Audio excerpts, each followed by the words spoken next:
Good morning, everybody, and thank you so much for joining us today. Believe it or not, we are on our 50th episode, which is very exciting. So thank you for joining us and for all the other times you've joined us. I am Leslie Wyatt. I am our Director of Regulatory Compliance at SoftPro. And today we are doing a topic that I'm very excited about. We try and kind of keep our year-end ones kind of lighthearted. I know everyone's got the holidays and busy on the mind. So today we're going to talk about cultivating a community give back program. And I am a firm believer in this, and I think it's so important, and I think it not only helps your organizations, but your team morale and everything else around it. So before I introduce our guest today and get further in, just a little bit of housekeeping. Per usual, these are recorded, and within a couple of days, we will send out a recording to anyone who registered with a link so that you can either watch it again or you can share it with your staff or your peers or whomever.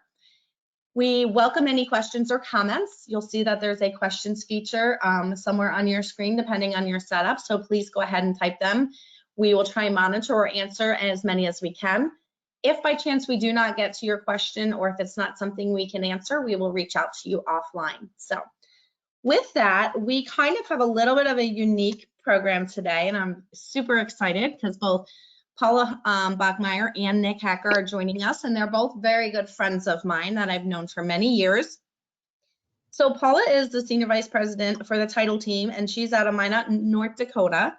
And Nick Hacker is the President and CEO, and he's out of Bismarck. So we were just talking about their beautiful state a couple minutes ago and how I'm going to go visit it next year. So I want to welcome you both and thank you so much for being on. Thank you. So interestingly enough, this is our 50th episode, but it also happens to be Paula's 50th year in the industry. Now, I know you won't believe that looking at her. She obviously started when she was like 5, maybe younger. So we thought it would be fun to celebrate Paula because many people of us in our industry know Paula, have interacted with Paula, have a tremendous amount of respect for Paula and admire Paula. And as you can see, we have a couple of slides showing her through the past 50 years. So I'm actually going to turn it over to Nick for a little bit to talk about Paula and brag on her and some of the things that'll come up on these slides. And then Paula, I'll have a couple questions for you. So Nick, I'm going to turn it over to you. Thanks, Leslie, and it's been a fun year of celebrating Paula and her 50 years in the industry and with our company since 2008 or so. Paula, I might have that wrong, but I think I'm pretty close. You're right. And Paula's, we're talking about community give back campaigns from a company's perspective, but Paula epitomizes giving back. So if your staff take some of the Alta courses, Paula's got hundreds of hours into the closing course and the commercial closing course that's coming out from Alta. She spends a lot of time with our National Trade Association, Alta, on their education committee. She's been giving back to our State Land Title Association for over a decade of service in some capacity of either the vice president, president, and now the secretary treasurer for about the last 6 years. And so community, Paula is, it completely epitomizes giving back and supporting those in need, even whether that's within or outside of our industry. And we're going to talk about some stories as we talk about some of those efforts a little later.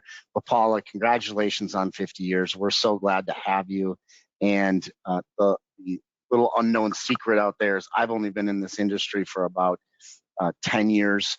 And Paula has, I came in just to be a real estate developer, worked for Alta in Washington, D.C. for a few years, and then moved back to North Dakota to get into the industry. And Paula, ultimately, I had no idea what I was doing, but I was attempting to enter orders, run title, type out commitments, take it to closing, close, fund, record, etc. And I was attempting to do that with about 3 days of training.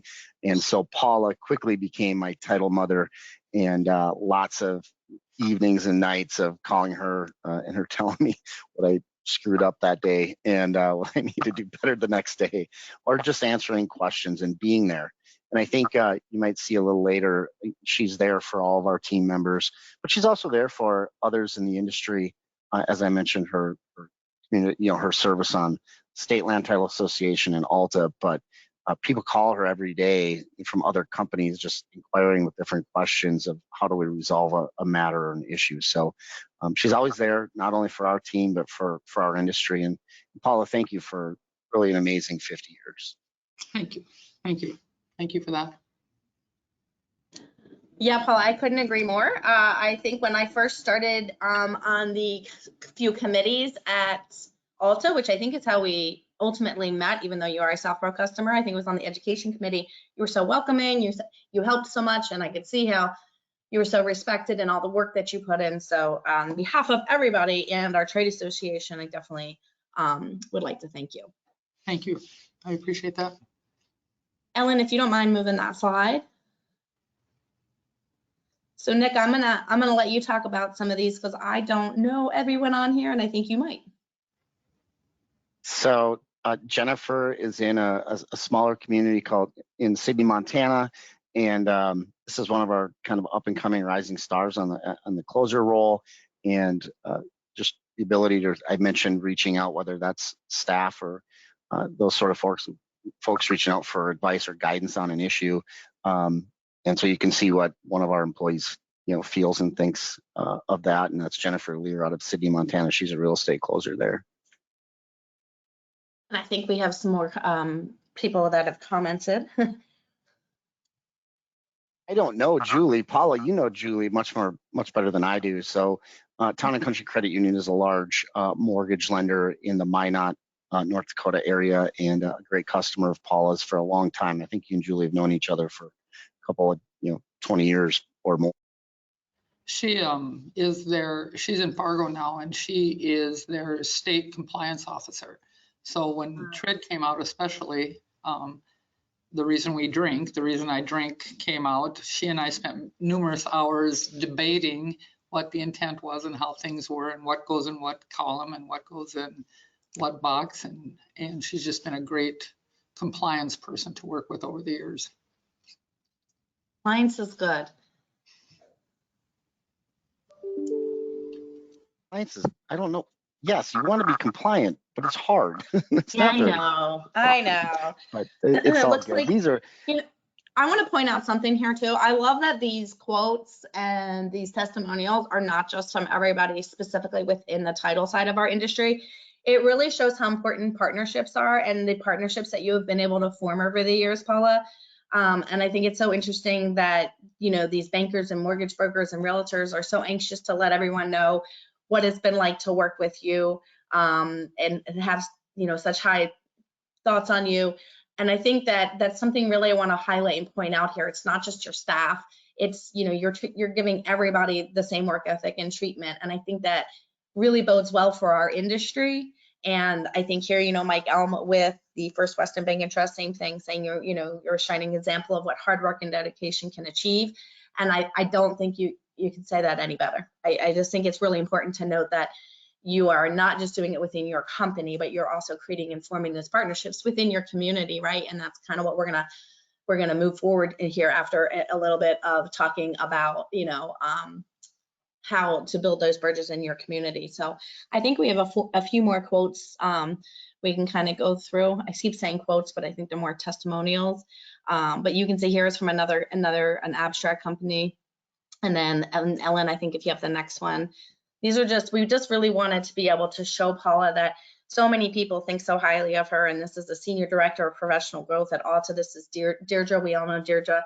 Alta wouldn't be Alta, and certainly not the Education Committee, without all the time and effort that you've put in and all of the products that you have put out that people use day in, day out, like Nick mentioned earlier, that they don't even know that you were behind and helping. And I know you're very, very active on your State Land Title Association as well. So it's very, very interesting. And then Emily Tryon, of course, is our government affairs at Alta. And then even Older Public, you have here, you have different underwriters that love working with you. I know you know all these people and you can look through what they've said in depth. I think it would be interesting to share some information from you on a personal level, because just kind of the industry in the 50 years and what you've seen, and then go into talking about the community-based program. I would love to know, like, if you're looking back over your past 50 years, and if you could kind of just, sum up in how you got to where you are. I know you've been with the title team since 2008, but where you got your start. I love to hear how people got their start in the title industry, because as we know, nobody, at age 10 is like, I can't wait to grow up and be a title agent. No one even knows what it is. So I think it's so fun to hear how, oh, well, I started when I was 10 doing this, or I started when I was 25, or my dad did this. So I'd love to hear how you got in this industry that you've now stayed in for 50 years. Well, it's kind of a fluke, excuse me, thing. My mom and dad, I had a sister born when I was a junior in high school. And it's one of those things I asked Mom, did you forget what you're doing, or did you remember what you were doing? But my mom was sick, so I stayed home to babysit my little sister, who was 2 when I was a senior. And I answered a blind ad in the newspaper that said, accurate, experienced typist wanted. And it was an older lady that owned the company. It was called Divine Abstract. And she didn't want to hire anybody. She got pushed into it. And I was the first one that applied because I saw the ad in the paper early in the day. And not only could I not type, I was not experienced, but she hired me on the spot. And then that summer, the company was sold, and the people that bought it were going to fire me because I couldn't type very well.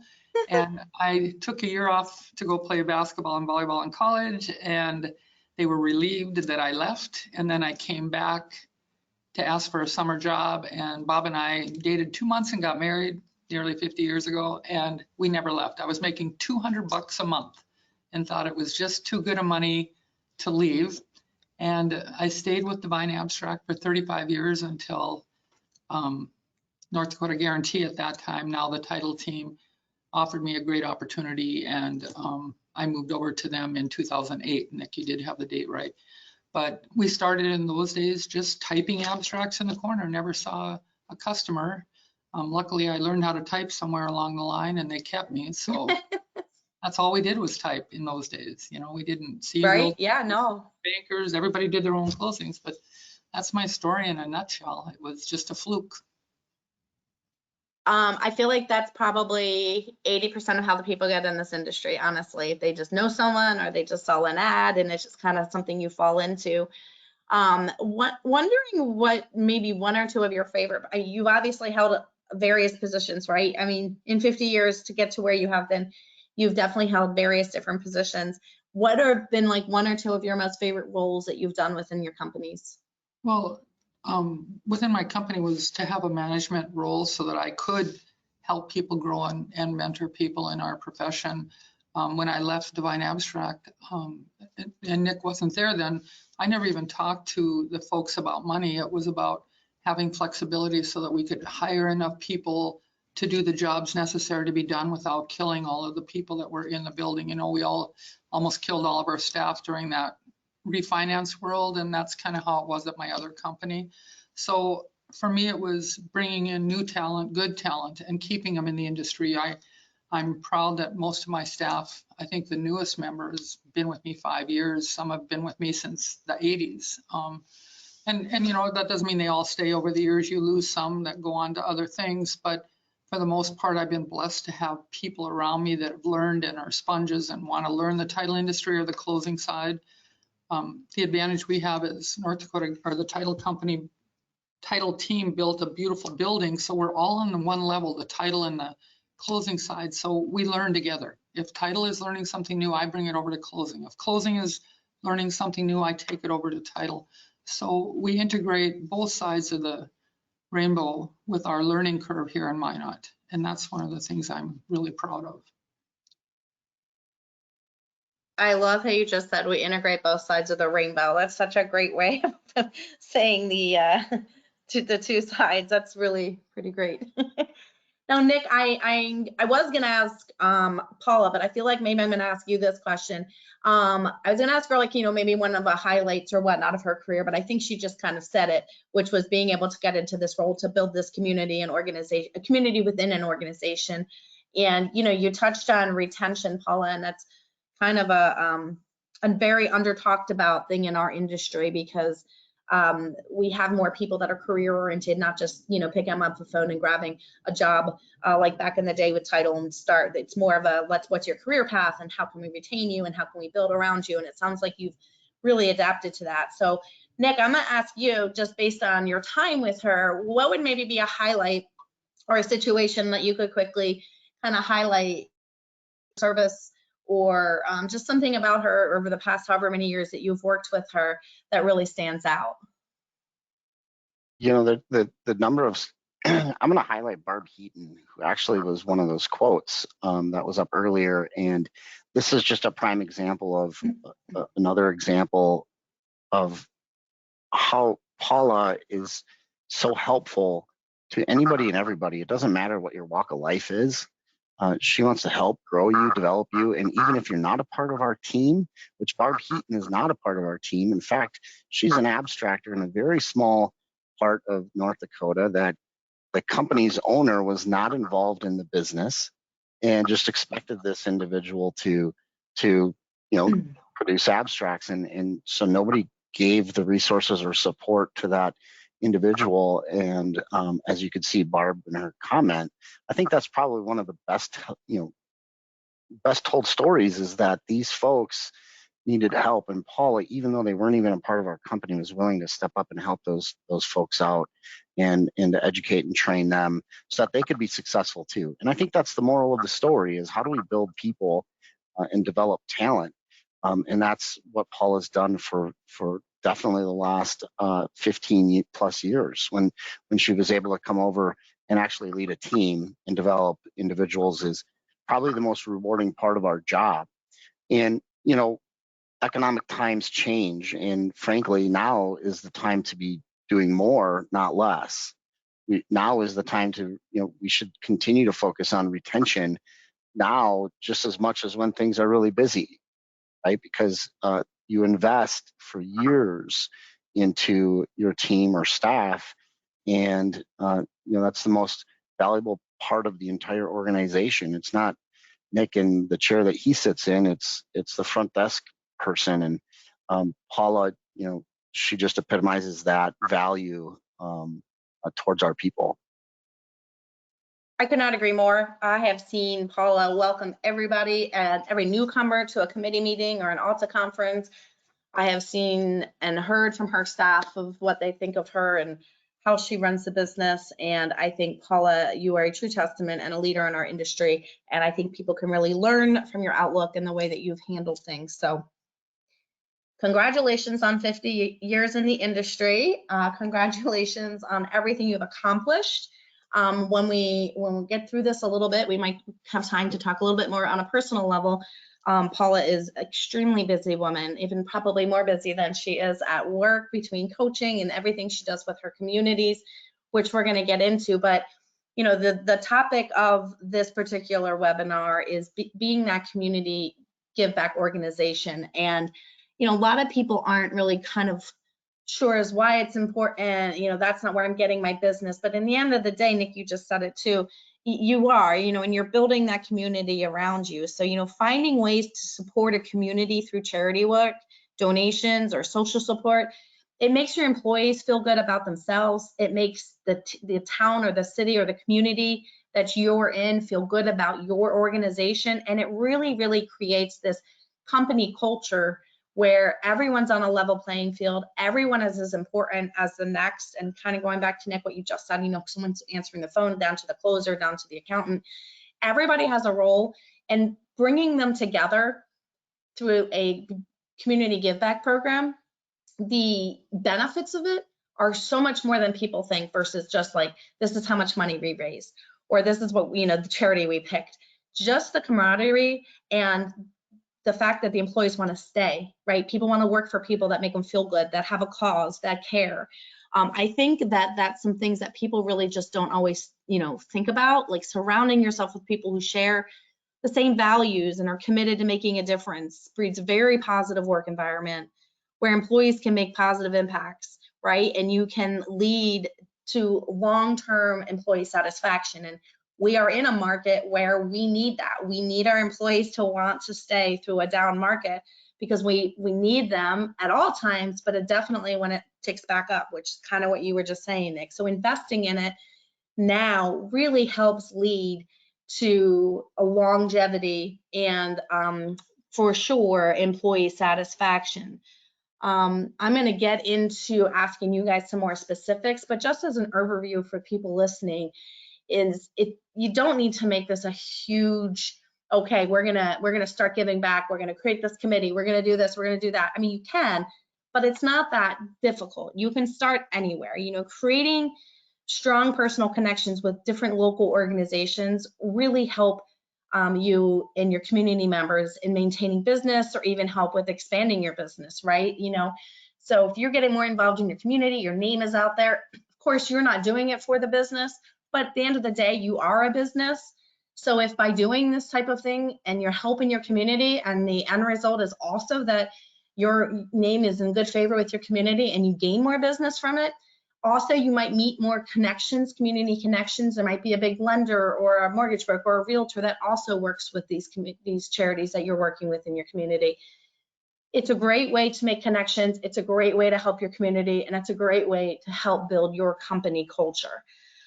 Some examples, and I'm going to get some specific examples from you guys on how you've done them, but our donation drives. It's probably one of the easiest. You don't even have to leave the office, right? You can, we're collecting toys, we're collecting clothes, we're collecting canned goods, something everybody can participate in. You can partner with local food banks, local charities, and, go ahead and support them, and no one even has to leave the office. One of the things that I love and that our company does is we do volunteer days where HR will organize by teams generally, because we're larger, but you don't have to.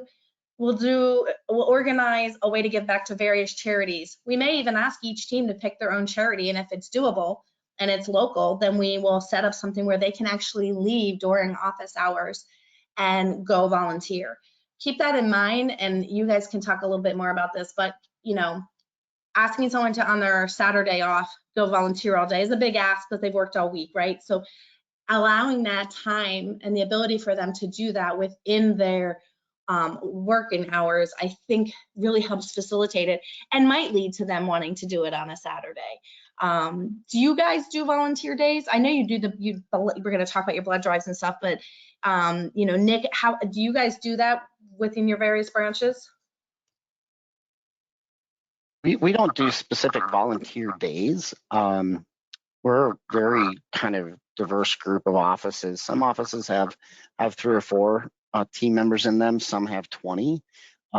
Sometimes they're spread out. They might be in a very rural area or a more densely populated area. And so for us, we don't really have everybody under one roof. We have them under 40 roofs. And so, we kind of learned early on that a more of a grassroots approach really worked for us. As far as what our team members have been through in this entire industry, to go from record high volume 2 years ago to record volume, low volume today, is very impactful on our people, not just our businesses and what the profit and loss statement says or how many orders are coming in. We have we have some mental health issues, and if your company's not thinking or focusing on how do we support our team through such challenging times of, hey, we can't find enough help, to some companies having to cut help, right, within a very short period of time. The reason I bring this up is culture's everything, right? If you have the foundation of and culture in mind, but a foundation of taking care of people, they will ride alongside you through high times and low, right? And so if you're not focusing on culture within your organization, you're probably experiencing significant turnover, probably experiencing loss of employees to competitors.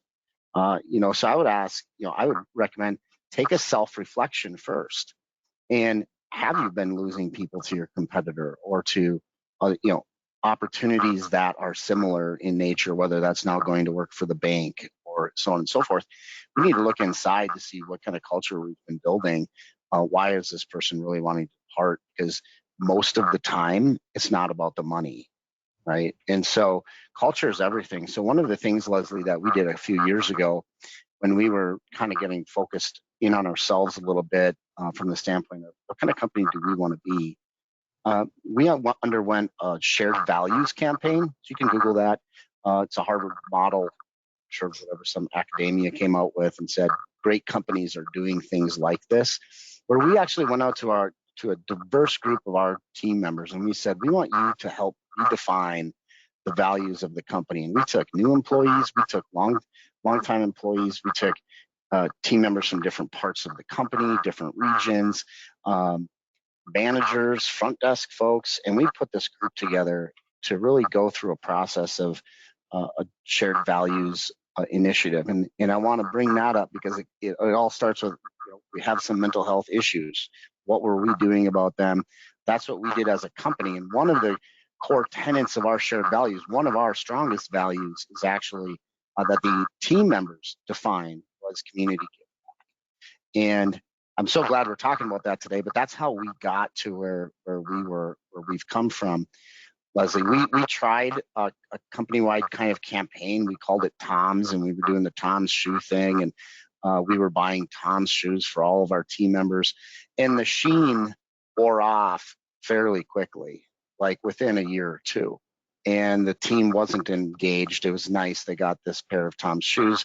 They didn't feel like they could touch, hear, see the beneficiary of our donation or give back. And so what we've really done is transition to a localized approach where every office participates in whatever they decide is of importance to the local team for giving back. And we do let them do that on company time, right? We absolutely let them go to the soup kitchen on company time because it's not an expense. You have to measure ROI, and the impact isn't always just about, well, maybe I'll get an order because I'm there with the realtor, right? Doing this community service. No, not really. It's really about how do we benefit our community, support our local community, because it's that local community that supports us in our business. And so we don't look at it as an expense line item. We look at it as an investment in our local community. And we let that really kind of happen at a grassroots level. So different offices are going to do different things. You'll see a bunch of examples coming up. But that's how our structure works is local management leadership will talk with their team about what do you guys want to do this year? And sometimes it changes. But sometimes they find one thing that they really like to do year in and year out. Paula has some of that. But they do other things that kind of come that the staff really dream up. And I'm excited for Paula to share what they're doing with Title too. So we kind of took a grassroots approach and said, what's your community need, and what is it that you're interested in doing, and then we support it as a company. I could not love that more. I think you get a lot more buy-in, first of all, when it's something local and community-based and something that they can relate to. Not that larger charities and whatnot are not worthy of the cause, but I think you're correct in that to keep the longevity and the excitement about it, I think keeping it at a grassroots level is a great tip. And I really want to reiterate your focus on mental health and creating that team environment and that community environment, especially in today's world, is so important to people. And you get so much more out of it for your company culture than you probably realized or intended. And I think it's definitely something that people don't necessarily think about, but creating that feeling that people want to go to work because not only do they respect and like the company that they work for, and they respect and like the people they work for, but feeling that the company has that same feeling back to them and that they're taking the time to invest in them and help them expand just outside of a 9-to-5 situation. It makes all the difference in somebody waking up and going to work every day. It really does. And I'm going to ask Paula here in a second to talk about specifically within your office what you've done, but I would as a I'm not going to age myself, I almost said it, but a very, very, very, very, very long time remote employee before working remote was cool. I love that my company allows me to do something locally, even though they're mostly based in North Carolina. And for anyone that's listening, if you have a remote staff and you're thinking, well, that'd be great, but I don't want to have to bring everybody into said city or said town, you don't have to. You can say, hey, person A, person B, person C, in your local area, let us know what you're interested in and we can help set it up, or you can even just do it and then give us a team update because we'd love to hear what you're doing. And that kind of, a little bit kind of goes to what you said, Nick, you know, you guys are spread out in maybe some rural areas as well.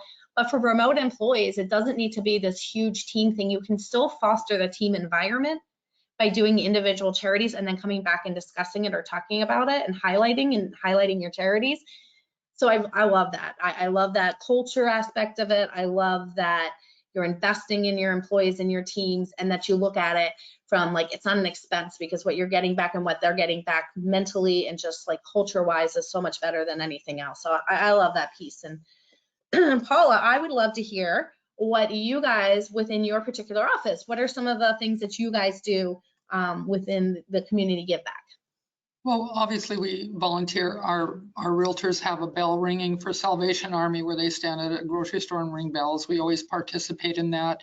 Right now, I wish I could take the camera out and show you our lobby. We're doing a Toys for Tots drive for the Marine veterans in our community. And we have literally, my staff has brought tons of gifts for these Toys for Tots. They're not wrapped, they're just in a ginormous box out in the lobby. We have filled 3 of those already.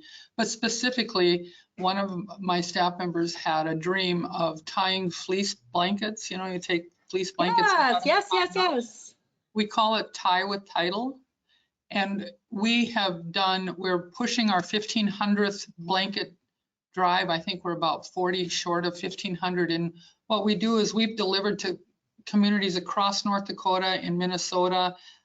We give them to fire departments, to highway patrolmen, to nursing homes, to ambulances. So they have them in there. If there's a fire, they can have a blanket in their trunk to hand to somebody who's a survivor standing there on the side of the road if there's an accident. And we invite people in the community to come and tie with us. We even did wine once and had tie one on with title night. So that's been a huge part of our whole company, our whole company here. The other thing is I'm a big believer in blood donations. I personally have given 180 times. And so my line always is, if to work for me, you have to donate blood. And if you don't, you have to find someone who will in your place. And we do 2 blood drives a year and we fill them every single time. We have our realtors participating, people in the banking community participating, and my whole staff participates. It's kind of near and dear to my heart. I always tell the story. I started donating blood when I was 18 in college because you got $5, which paid for a tank of gas and a 6-pack of beer in those days. And then I raised my sister for 5 gallons. And then the real reason is my son was diagnosed with leukemia. And he had literally hundreds of blood transfusions and blood products over the years.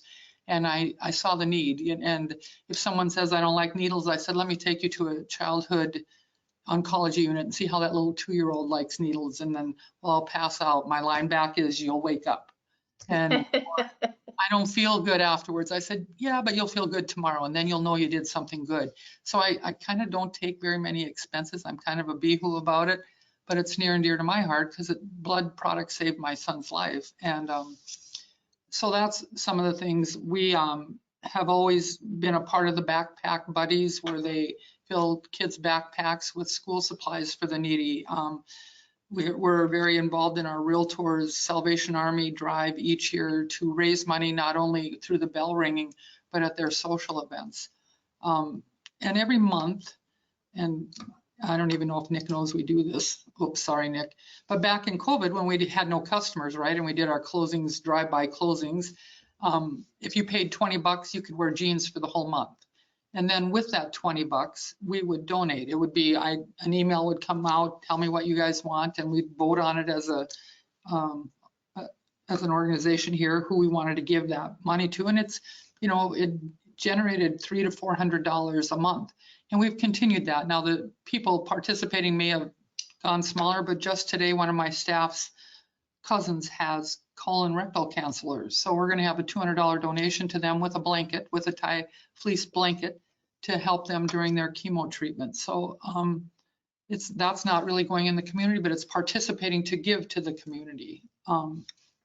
So that's just some of the things. But the tie with title, that's really near and dear to the heart of every one of my staff. I had to go to Fargo for a wedding last week, and I tied 6 blankets in the car driving.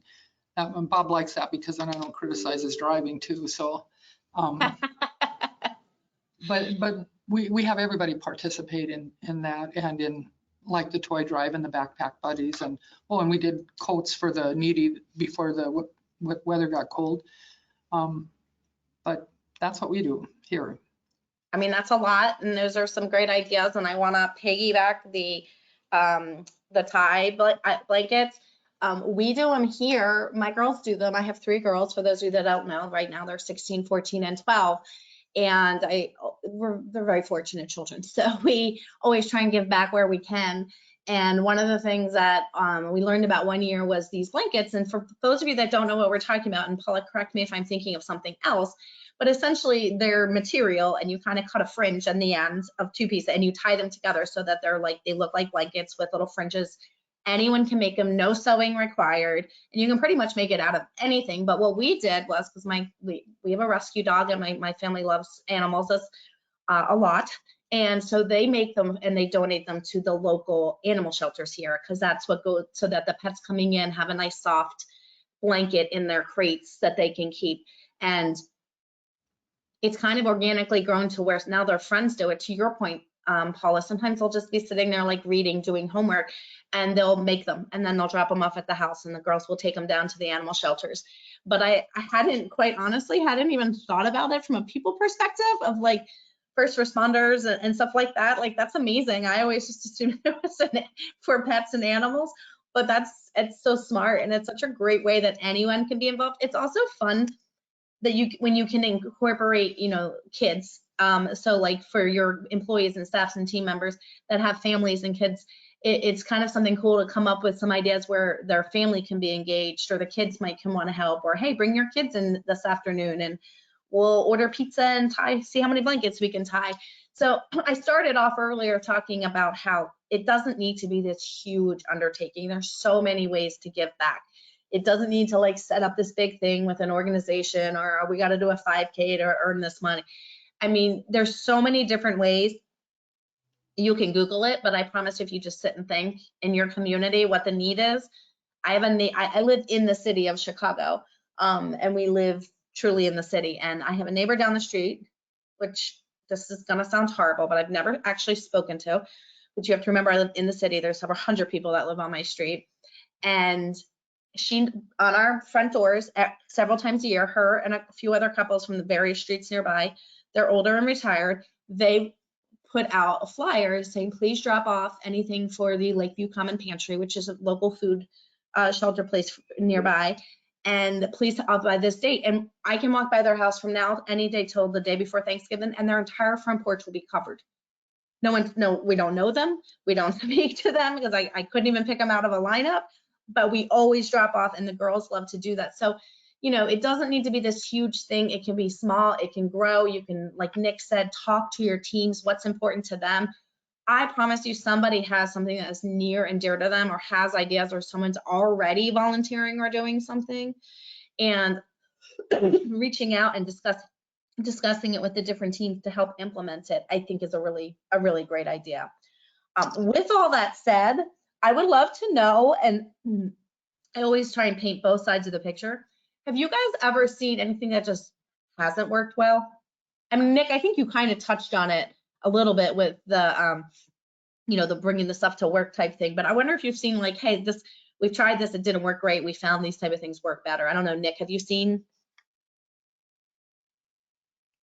I think you make different impacts with different levels of effort, and sometimes it doesn't take a whole lot of effort to make a great impact. And so, on a previous slide, I'll just highlight one. We did kind of this corporate approach of Tom's Shoes, as I kind of mentioned, and it was really this top down, and we found out that it really wasn't as engaging for the team as these types of stories where you've got the top left is just a handful of team members in a large market actually putting together a free meal for the needy. And the bottom one actually is a good example of a small market. Perham, Minnesota, we have 4 team members there, and this is Angela. And what I'm saying by sometimes it's a little not that much effort. They bought the Rotary roses and they literally hand delivered them to the nursing home, and it made a significant great impact on the folks at the nursing home. So sometimes you do big things like a blood drive like Paul is doing, and it has great impact. And sometimes you can do small things too with lots of impact. And then you really want to try to find ways to generate some multiplier effect. And some of that was kind of referenced when we invite our business partners in, or really just the community. And so lots of times we're doing organized efforts, which are some of these pictures, but as Paula mentioned, unorganized efforts are just as important. So the offices are doing stuff all the time, and it's about the culture, and it really it's grassroots, but it also takes local leadership. And so if you flip to the next slide, you'll see at the bottom right, this is one of our senior managers in the entire company in the ditch picking up garbage, right? So it's really that, not do as I say, but really, follow me and I'll do it with you type of approach that our company has that seems to be really successful. So engaging in, as a leadership group with the team is really successful. So we kind of are just finding this more grassroots approach is working. That really top down didn't really work it worked. It impacted things. It made a difference. There's no question about it. But we're finding much deeper engagement with our team, which goes back to culture conversation when we're locally making those decisions and lots of times doing unorganized efforts. I love what you just said. I always feel fortunate, and I feel like people think that I'm just saying this because I am actually on a webinar for SoftPro, but working at SoftPro in the various teams and specifically leadership team, one of the reasons why we have such a low turnover and retention is exactly what you just said. That if we were doing, no matter what the scenario or what the case is, no matter what we're doing, look to my left and look to my right, and I'm likely to see the president of our company, every SVP doing exactly what everyone else is doing. And I think that just kind of says volumes for the culture that you're creating within. And I also want to echo the smaller ones. We do another thing here. Two of my kids are big bakers, and there's an organization that's called, Bake for Us, and they provide meals to people who are housebound. They cannot leave the house, and they just reach out to the community to bake. And you sign up and you drop it off by a certain day, and then they individually wrap them and put it with the meals so that everything that these people are getting isn't, processed and whatnot. They get some home cooked whatnot. So I just want to reiterate everything you guys are saying. There is no wrong way to give back. It doesn't need to be on a grand scale. It can be on a very small scale. It could be one person. It could be 50 people. This time of year, especially with mental health and the holidays and winter, it's a great time to really get involved and kind of give back to your community any way that you can. And it doesn't always have to be financial. Your time goes a long way. And people have time. So thank you so much for all those ideas and talking about how you guys have gotten involved in all the stuff that your company has done. And hopefully some of the people that are listening have liked some of these ideas and might implement it. And then did not check with Ellen on this, but I will say this because I'll provide it to her. I think in our recap email, we'll send some ideas that you guys can look into locally to do some of the things that we've talked about in case you're interested in starting something within your organization and within your community. So speaking of community, we could not let this momentous occasion of 50 episodes and more importantly, 50 years of Paula Bachmeier in our industry. We wanted to give back to one of Paula's charities. So SoftPro is making a donation in Paula's name, and we thought this would be an awesome time for Paula to highlight her charity that she is passionate about and what they do.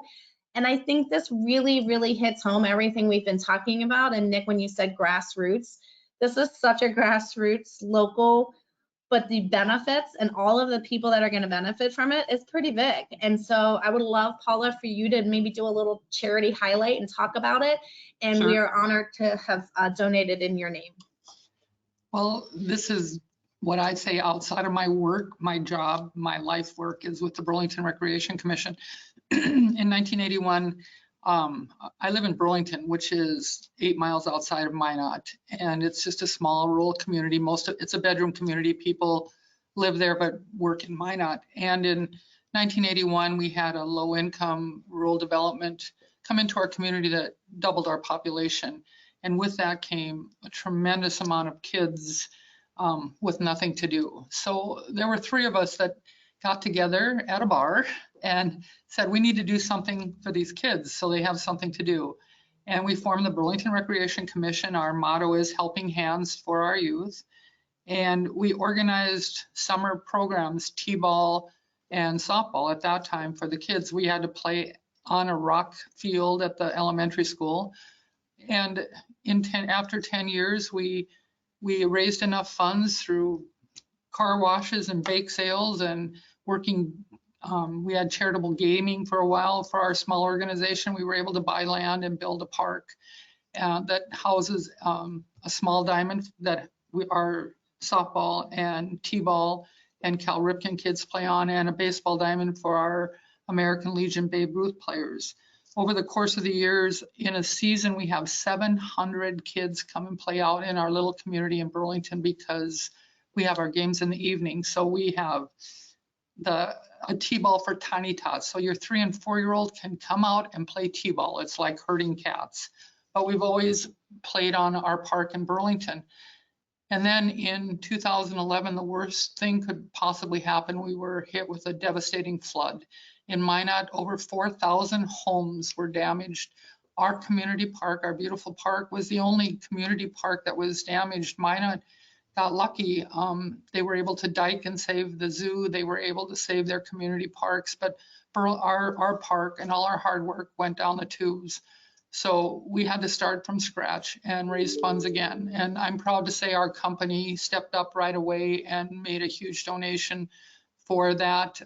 We have a community development foundation in our community that donated money. We again went back to raffles and bake sales, and we've been slowly rebuilding the park, concession stands, new fences, new bleachers, new dugouts. We had to do it all, the infields, new sprinkler systems. It was about a $250,000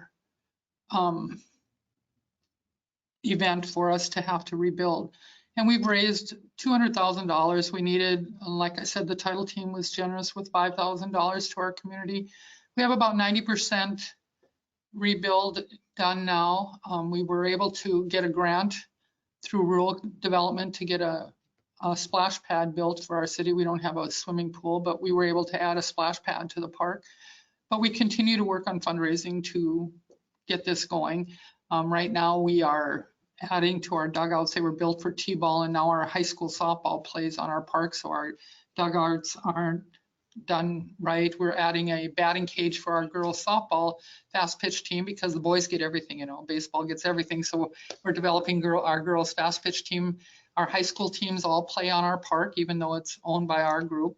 And so I'm honored that you guys gave it consideration and made a wonderful donation to our charity. And we're just working, we're hoping. I'm old, and after being on the board since 1981, I'm hoping that if I can get my last vision of what the softball field should be, that this will be my last year on the board.